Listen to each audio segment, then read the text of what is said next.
আমরা পৃথিবীতে যা কিছু জিনিস দেখেছি সব কিছু হলো সমতা বজায়। একটু সমতা বজায় ডিসব্যালেন্স হলে কোনো না কোনো কিছু প্রবলেম হচ্ছে, কি রাইট না? তাহলে আমাদের সেখান থেকে ফলো করতে হবে যে কী করলে আমরা নিজেকে সমতা বজায় রাখতে পারি।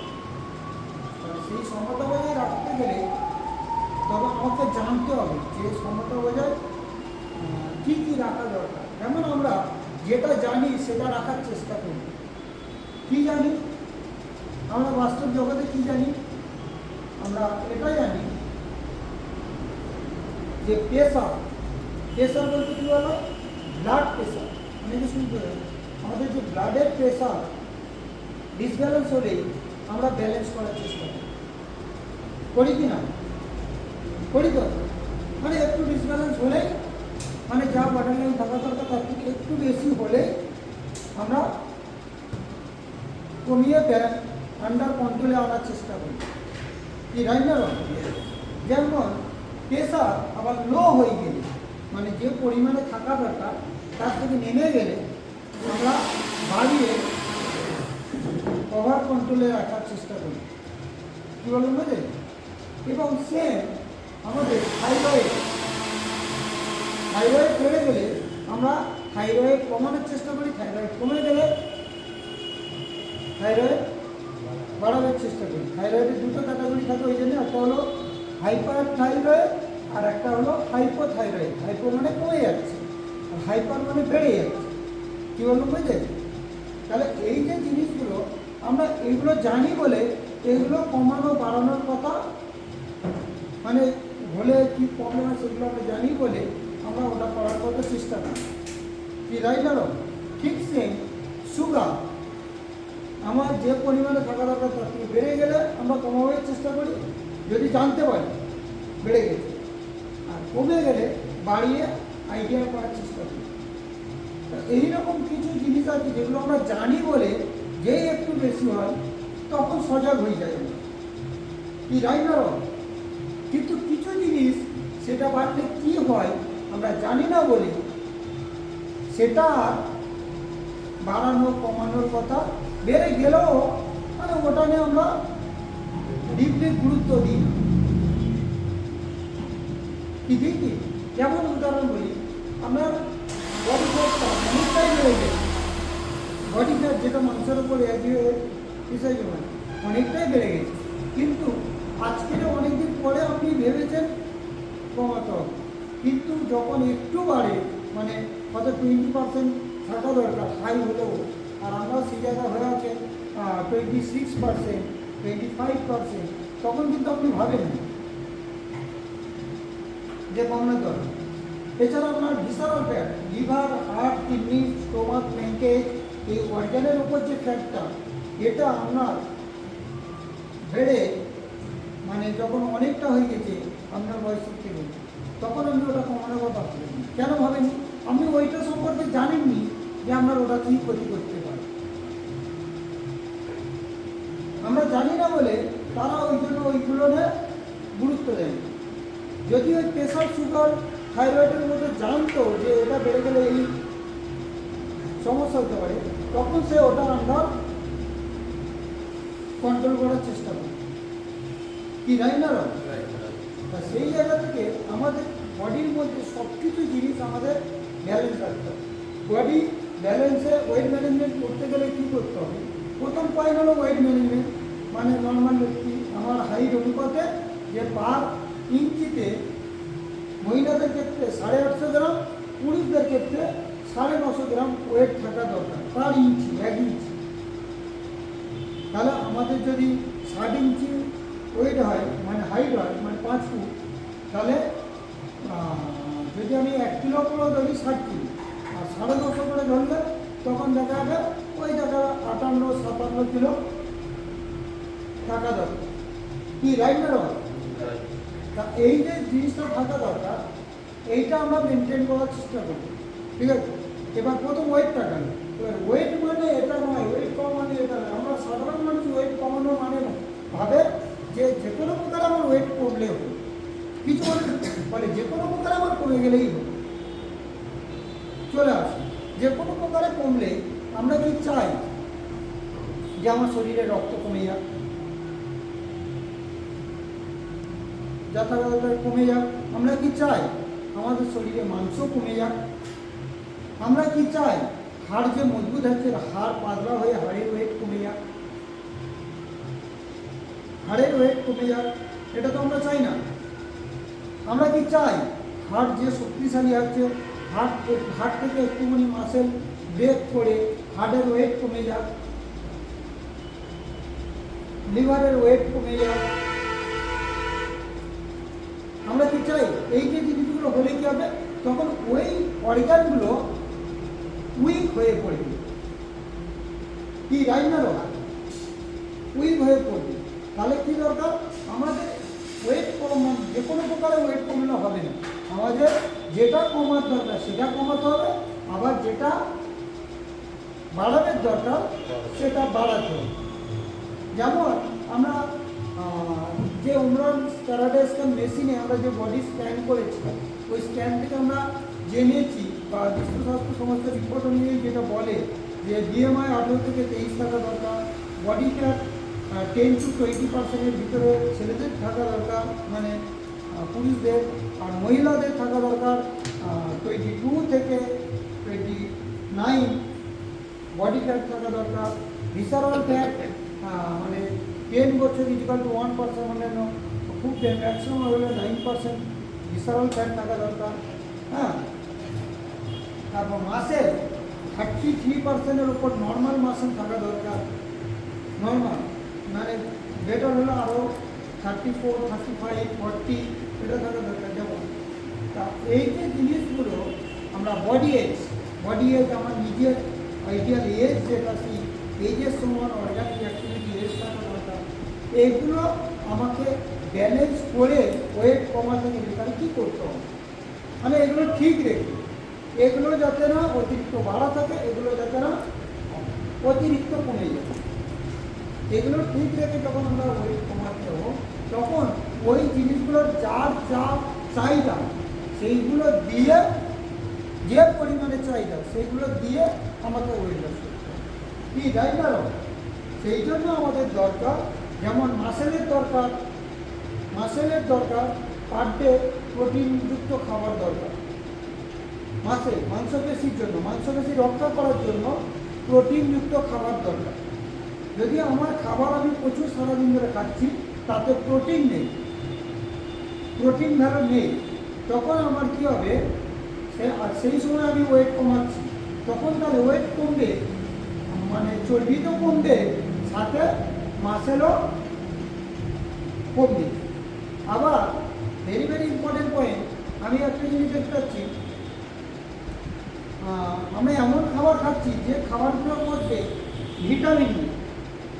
কী বলো? ভিটামিন নেই, নামে আমি ওয়েট লস করছি। তাহলে দেখা যাবে ভিটামিন যদি না থাকে তখন আমার ব্লাড কমবে। ব্লাডে ভিটামিন দরকার, তবে হচ্ছে ব্লাড ডেভেলপমেন্ট করবে, তাই কি না? তাহলে ওই জন্য আমাকে এমন কিছু খাবার সাপোর্ট করতে হবে যে খাবারের মধ্যে ভিটামিন থাকবে সব রকম। কী বলো বুঝলে? আবার আমরা এমন খাওয়া দাওয়া করছি যে খাওয়া দাওয়ার মধ্যে মানে মিনারেলস নেই, মানে ক্যালসিয়াম, আয়রন, জিঙ্ক, পটাশিয়াম, এই যে মিনারেলস নেই, তখন কী হবে, আমি ওয়েট কমছে, ডাউন হচ্ছে, দেখা যাবে তখন আমার চুল ঝরছে, চুল ড্যামেজ হচ্ছে, আমার নখ ড্যামেজ হচ্ছে, আমার দাঁত ড্যামেজ হচ্ছে, দাঁত, আমার হাড় পাতলা হয়ে ড্যামেজ হচ্ছে, হাড় কমে যাচ্ছে। কী বলো? তাহলে আমাকে এমন খাবার খেতে হবে যে খাবারের মধ্যে মিনারেলস থাকে। তারপর কী হবে, আমরা ওয়েট লস করছি বা ওয়েট মেনটেন করতে যাচ্ছি, এমন খাবার আমার দরকার যার মধ্যে ফাইবার থাকতে হবে, কিন্তু হয়তো ফাইবার নেই। ফাইবার যদি না থাকে, আমি ওয়েট মেনটেন করার জন্য খাবার খাচ্ছি, তখন দেখো আমার বডি সাফ ক্লিন হচ্ছে না, নোংরা থেকে যাচ্ছে বডি। ফাইবারের কাজ হলো বডি থেকে নোংরা বার করা, বডি থেকে ও ঝাড়ুদারের কাজ করে, ওকে আমি বলে থাকি বড় ঝাড়ুদার। তাহলে এই জায়গা থেকে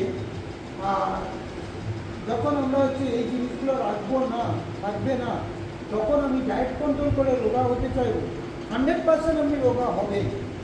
তখন কি হবে, দেখা যাবে আমাদের ওজন কমছে, সব কিছু কমছে, শরীরের মানে যেগুলো কমার দরকার নেই সেইগুলো কমে রোগা হচ্ছে। আর আপনি শুধু সপ্তাহ শেষে গিয়ে মেশিনে দাঁড়াচ্ছেন, আজকের 500 কমে গেছে, আজকের 1 কিলো কমে গেছে, এটা আমরা যখন গিয়ে দাঁড়াচ্ছি, একটা সময় গিয়ে শরীর যখন দুর্বল হয়ে পড়ছে তখন তারা আবার ছেড়ে দিয়ে সব কিছু কভার করার চেষ্টা করে। ঠিক সে এর অপোজিটে চলে যায় ওয়েট বাড়ানো। অনেকে ওয়েট বাড়ানোর জন্য চায়না ট্যাবলেট খাচ্ছে, হ্যাঁ কি না, ওয়েট বাড়ার জন্য মাঝখানে প্রোটিন খাচ্ছে, মাঝখানে খাচ্ছে, তারপর যেটা হাইব্রিড ক্যাপসুল খাচ্ছে, হ্যাঁ, এইরকমভাবে অনেক কিছু করে। কিন্তু ওয়েট বাড়াতে গেলে আমাকে সেম ওই খাবারের ব্যালেন্স রাখতে হবে। এমনভাবে আমি খাবারটা বাড়াবো যে খাবারের মধ্যে প্রোটিন ভ্যালু হাই থাকবে, ফ্যাট ভ্যালু কম থাকবে। মানে যদি আমি বেশি ফ্যাট, মাংস, কার্বোহাইড্রেট যুক্ত খেয়ে যদি আমি ওয়েট বাড়াই, তখন দেখবো যেটা বাড়ার দরকার নেই সেটাও হু করে বেড়ে যাচ্ছে, চর্বি হু করে বেড়ে যাচ্ছে। চর্বি বেড়ে কি ওয়েট বাড়ায়? তাহলে হচ্ছে লোক কমাতে আসতো না। তাহলে সেই কারণে আমাকে এমন ফলো করতে হবে যাতে আমার ওয়েট বাড়বে, যেগুলো বাড়ার দরকার নেই সেগুলো যাতে না বাড়ে, যেগুলো বাড়ার দরকার সেই জিনিসগুলো যাতে আমার ডেভেলপ হয়, আমার হাড় মজবুত হয়, আমার মাসেল ডেভেলপমেন্ট হয়, ব্লাড ডেভেলপমেন্ট হয়, হ্যাঁ, নার্ভ সিস্টেম ডেভেলপমেন্ট হয়। এই যে জিনিসগুলো যখন আমার ডেভেলপমেন্ট হবে তখন আমরা ধীরে ধীরে নিজের ওয়েটটাকেও বাড়াতে পারবো, প্রত্যেকটা জিনিসকে ব্যালেন্স রাখতে পারবো। এর জন্য কী দরকার? এর জন্য দরকার মানে আমাকে আজকের দিনের যে খাবার আছে ডিসব্যালেন্স খাবার, ওই ডিসব্যালেন্স খাবারকে আপনাকে প্রচুর, মানে যদি আমরা খাবার সম্পর্কে অভিজ্ঞতা থাকে, কথা বলতে আপনি ওই খাবারটা বার করতে পারবেন, তবু আপনার বডির চাহিদা কভার করতে পারবেন না। আমাদের এই সিস্টেমের যারা পিছনে ডক্টর, সায়েন্টিস্ট, ডক্টর এবং নিউট্রিশনিস্ট আছে, তারা ওয়েট ম্যানেজমেন্টের ওপরে বেশ কিছু খাবার রিসার্চ করে ব্যালেন্স আকারে কনভার্ট করেছে। মানে এই সাধারণ খাবার থেকে রিসার্চ করে যেগুলো এক্সেস যাচ্ছে সেটাকে বার করে দিয়ে, যেটা ঘাটতি হচ্ছে সেটা রেখে দিয়ে একটা ব্যালেন্সে কনভার্ট করেছে, যেটার মধ্যে ওয়েট ম্যানেজমেন্টে অনেকগুলো খাবার আছে। যেমন ধরো না, আমাদের কাছে যে ফর্মুলা 1 নিউট্রিশন আছে, ওটা ওয়েট ম্যানেজমেন্টে হেল্প করে, ফিশ নিতে পারি। কারোর ক্ষেত্রে প্রোটিন হেভি ঘাটতি আছে, ওর সঙ্গে 1 to 2 স্পুন প্রোটিন পাউডার আমরা সাপোর্ট করতে পারি, যে প্রোটিনের গায়ে লেখা আছে পার্সোনালাইজ প্রোটিন পাউডার। পার্সোনালাইজ মানে পার্সেন্ট অনুযায়ী আলাদা, কারোর জন্য একই না, কেউ 1 চামচ নেবে, কেউ 2 চামচ নেবে, কী বললাম, সবাই জন্য একই না, কেউ 1 চামচ কারোর বডি, কারো 2 চামচ, কারো বডি 3 চামচ, পার্সেন্ট অনুযায়ী আলাদা। পার্সোনালাইজ প্রোটিন পাউডার, যার কারণে ওখানে কতটা লেখা আছে। ওই একটা দিক গেল। দ্বিতীয় দিক আরও কী হচ্ছে, আমার যে প্রোটিন পাউডারের সাথে সাথে আরও আছে যে মাল্টিভিটামিন, 39 টাইপের যে ভিটামিন দরকার, সেই ভিটামিন আমরা সাধারণ ফল, মূল, শাকসবজি থেকে আমার বডির চাহিদা অনুযায়ী রিকভারি করতে পারি না। সেই জায়গা থেকে যখন আমরা রিকভারি করতে পারি না, তখন এই জন্য সেই কথা ভেবে এখানে ট্যাবলেট ফর্মে কিছু ভিটামিন রেখেছে, যে ভিটামিনগুলো যদি আমি ট্যাবলেট আকারে ইউজ করতে পারি, তাহলে আমার বডির ভিটামিনের চাহিদা মিটে যাবে, তখন বডির যেখানে ড্যামেজ এগুলো সব রিকভারি হয়ে যাবে। আবার থাকে কি, আমাদের শরীরে দুরকম সেল থাকে, একটা অ্যাক্টিভ সেল, একটা ইনঅ্যাক্টিভ সেল। ইনঅ্যাক্টিভ সেল মানে কী করে বুঝবো? যেমন আমরা অনেকে বিউটি পার্লারে গেলে দেখবে আমাদের মুখে ডেড সেল তোলার জন্য যায়, হ্যাঁ কি না? মানে আমাদের শরীরে যেগুলো ইনঅ্যাক্টিভ সেল হয়ে গেছে, সেই ইনঅ্যাক্টিভ সেলকে রিমুভ করতে এবং বডি ওয়াটারকে ব্যালেন্স করতে, বডি যেহেতু ব্যালেন্সের কথা বলছি, বডি ওয়াটারকে ব্যালেন্স করতে হেল্প করে, যেটা হচ্ছে পাওয়া যায় আপনার সুইট কর্ন বা পপকর্ন বা পপকার, যে আপনার একটা ইয়ে থাকে, যেটা বলে ফাইবার থাকে বা তন্তু থাকে, ওখান থেকে আমরা প্রচুর পরিমাণে আমার যোগ করতে পারি। ওটা সবাইকে ইমিডিয়েট ইউজ করতে পারে, যেটা রিসার্চ করে এবং শোধিত করে আপনাকে দিয়েছে। যদি আপনি 3 ট্যাবলেট ইউজ করতে পারেন, যেখানে আমরা ওষুধ নয়, মুঠো করে খেয়ে নিলেও আমরা কোনো যায় আসে নেই, খাবার যখন মুঠো করে খাই, তখন আমাদের শরীরের ওয়াটার ব্যালেন্স হবে, তখন আপনার বডি ব্যালেন্স থাকতে হেল্প করবে। এবং তো মানে সেল নিউ লস মানে কি, যেটা বলতে চাইছি, আমাদের শরীরে যে ইনঅ্যাক্টিভ সেলকে রিডিউস করতে হেল্প করে। এছাড়া আরও কী আছে আমাদের কাছে, যে ওই ওয়েট ম্যানেজমেন্টের উপরে সেল অ্যাক্টিভিটর নামক একটা খাবার আছে, যে সেলগুলো একটু ইনঅ্যাক্টিভ আছে তাকে যাতে অ্যাক্টিভ করা যায়, সেলের টক্সিন রিমুভ করা যায়, সেলকে ব্যালেন্স রাখতে হেল্প করে। যত সেল তরতাজা নতুন হবে আর নতুন সেলের সৃষ্টির মাত্রা বাড়ায়, পুরনো সেল নষ্ট হওয়ার মাত্রা কমায়। সেই কারণে আপনি সবসময় ক্যালেন্ডারে বয়স বেরিয়ে যাবে, আউটলুকিংয়ে আপনি মানে একদম স্বচ্ছ থাকবেন। এই যে জিনিসগুলো একদম 300+ সায়েন্টিস্ট, 50 জন প্লাস PhD হোল্ডার মিলিয়ে আজকে তারা সায়েন্টিফিক বোর্ড মিশিয়ে ও গবেষণা করে এই সাধারণ খাবারকে একদম রিসার্চ করে, যেগুলো লাগবে না বডিতে সেটা রিমুভ করে, যেটা লাগবে সেটা রেখে দিয়ে এটা ব্যালেন্স আকারে কনভার্ট করছে। এমনকি যে খাবারটা আমরা খাচ্ছি, আজকের মার্কেটে কোনো খাবার এতটাই হাইজিনিক মেনটেন নেই মার্কেটে। আজকাল সে হাত ধরছে বা খালি হাতে খাবার দিচ্ছে, ধুচ্ছে কি ধুচ্ছে না, কি জল দিচ্ছে না দিচ্ছে, এরকম A to Z ডিসব্যালেন্স থাকে, কি রাইট? এই যে খাবারটা আমরা খাচ্ছি, এই খাবারটা কী হচ্ছে, পুরো মাঠে থেকে কাটিং মেশিনে, চুজিং মানে বাছাই মেশিনে, আপনার তোমার হচ্ছে প্রসেসিং মেশিনে, টেস্টিং মেশিনে, তারপর প্যাকেজিং মেশিনে, হ্যাঁ প্যাকেজিং হচ্ছে মেশিনে, প্যাকেজিং হয়ে যাওয়ার পরে যখন গাড়িতে করে চলে আসছে, আপনার কাছে সিল কাটা হচ্ছে, সেখানেও পর্যন্ত আঙুলটা দিচ্ছে, ভিতরে ডাইরেক্ট চামচ চলে গেছে, ওই চামচ দিয়ে ডাইরেক্ট আপনার মিক্সার গ্রাইন্ডারে বা আপনার গ্লাসে, আর গ্লাস থেকে ডাইরেক্ট রেডি হয়ে আপনার মুখে,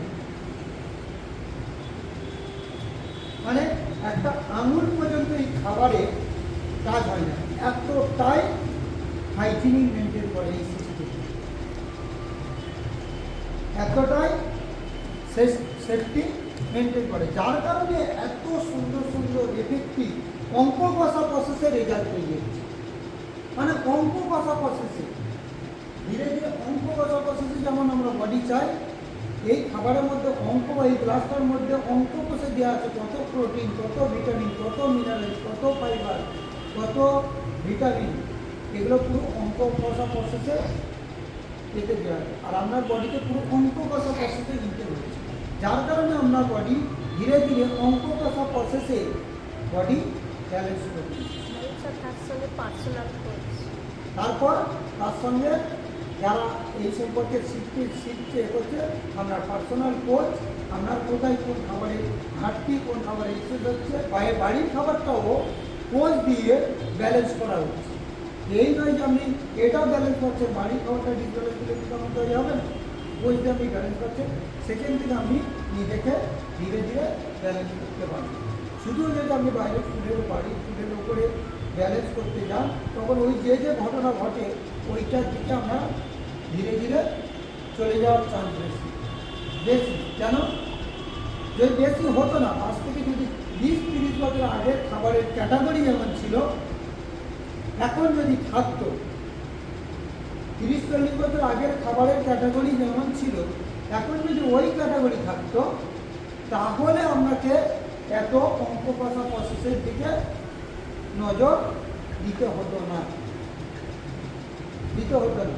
যাই হোক, আজকের ওয়েট ম্যানেজমেন্ট আমরা কী করে করবো, কেন করবো, করলে আমরা কী সলিউশন পেতে পারি, সেটা সম্পর্কে জানলাম। আরও যেটা বড় বললাম, যদি না আমি মাসেলকে ব্যালেন্স করি তাহলে আমার মাসেল উইক হয়ে যাবে, হাড়ের ওপর চাপ পড়বে। ফ্যাটকে না ব্যালেন্স করলে ফ্যাট যেখানে যেখানে জমবে সেখানে মানে কি কাজরা তৈরি করে দেবে, হ্যাঁ, সেল রুট জাম করে দেবে। তা সেই জন্য আমরা হচ্ছে ওয়েট ম্যানেজমেন্ট করবো। আর ওয়েট ম্যানেজমেন্টের সহজ প্রসেস হলো এই অঙ্ক কথা প্রসেস আমি বডিতে দিই, আমি হেভি এক্সারসাইজ করুন বা না করুন। এক্সারসাইজে প্রচুর হার্ড ওয়ার্কে আমাদের ফ্যাট লস হয় না, ফ্যাট বার্ন হয়। আপনি যত বেশি নিঃশ্বাস নেবেন, মানে আপনি নিঃশ্বাস নিচ্ছেন, কার্বন ডাইঅক্সাইড বার করছে ভিতর থেকে, যেমন হট তুললে কার্বন ডাইঅক্সাইড উড়িয়ে বার করছে, ওখান থেকে সবচেয়ে বেশি ফ্যাট বার্ন হয় আমরা খাটুনি থেকে। এই যে ব্যায়াম করা মানে এখানে মাসেলকে ডেভেলপমেন্ট করা, মাসেলকে প্রেশার দেবে, ঠিক আছে। তা আজকের ওয়েট ম্যানেজমেন্ট সম্পর্কে এডুকেশন দিলাম। অন্যদিন অন্য পার্টস নিয়ে আমি পার্টস বলছি, যেটা ইঞ্জিন ভাষায় বলে, আমাদের হিউম্যান বডি ভাষায় হলো আমাদের 78খানা অর্গান আছে। এবার আমাদের এই অর্গান সম্পর্কে এক একটা অর্গান সম্পর্কে ক্লিয়ার করি, কোন অর্গানের সলিউশন করতে হবে। থ্যাংক ইউ আজকের এডুকেশন।